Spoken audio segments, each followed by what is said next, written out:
Hujambo na karibu mtazamaji wa The World News katika kipindi hiki cha ulimwengu wa siasa. Marekani inafuta kwa fujo visa za wanafunzi kutoka nchini China ambao wanasoma nchini humo. Kwa mujibu wa taarifa iliyotolewa na waziri wa mambo ya kigeni Marco Rubio, ametangaza huku utawala wa Rais Donald Trump ukiendelea na msako mkali dhidi ya wanafunzi wa kigeni wanaojiunga na vyuo vya elimu ya juu nchini Marekani. Rubio alitangaza hatua hiyo ya mshtuko katika chapisho kwenye ukurasa wake wa X, pamoja na taarifa ya Wizara ya Mambo ya Nje iliyochapishwa mwishoni mwa Jumatano yenye vichwa kwamba sera mpya ya visa ni kwamba ni ya kuiweka Marekani kwanza, sio Uchina.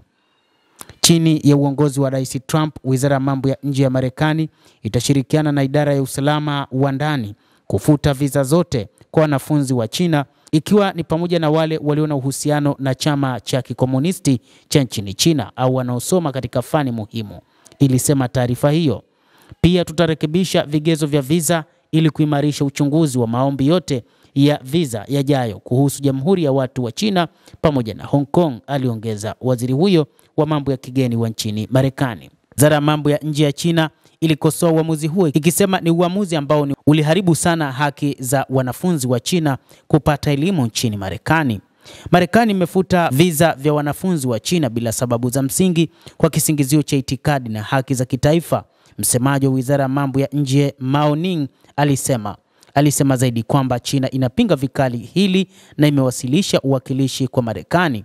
Tabia hii ya kisiasa na ya kibaguzi ya Marekani imefichua uongo wa kile kinachoitwa uhuru na uwazi ambao Marekani imekuwa ikitangaza kila mara, na kuharibu zaidi taswira ya Marekani katika mataifa mbalimbali, taswira ya taifa na uaminifu wa kitaifa. Mao anasema China ni nchi ya pili kwa ukubwa kwa wanafunzi wa kimataifa nchini Marekani, nyuma ya India. Wanafunzi wa China waliunda takribani robo ya wanafunzi wote wa kigeni nchini Marekani katika mwaka wa masomo 2023-2024, ambapo zaidi ya wanafunzi 270,000 wapo nchini Marekani kwa ajili ya kupata elimu ya juu.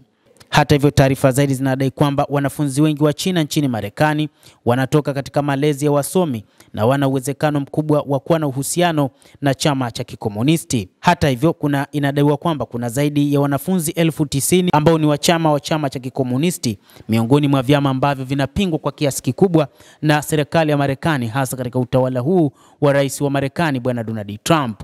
Hata hivyo, wachambuzi wa mambo wanasema kwamba jambo hili limetengeneza taswira mbaya katika uhusiano ambao ulianza kurekebishwa baada ya kutokea kwa tofauti kutokana na ushuru alioanzisha rais wa Marekani Donald Trump kwa Uchina, ambao ulifikia zaidi ya 150%. Uhusiano kati ya mataifa hayo mawili unaanza kuyumba tena kutokana na kauli ambazo zimetolewa na rais huyo wa Marekani Bwana Donald Trump kupitia utawala wake, hasa kuwafukuza wanafunzi kutoka nchini China ambao wanasoma nchini Marekani. Mtazamaji wa The World News, endelea kutufuatilia, tutakujuza kuhusu sakata hili, ni nini ambacho China itafanya sasa kuwarudisha wanafunzi wake na kuendelea kuwapa elimu ndani ya taifa hilo la China, ama ni nini ambacho kitafanyika. Basi kupitia The World News yote hayo utayajua. Jina langu ni Adam Hussein, endelea kuwa nasi wakati wote, endelea kutufuatilia.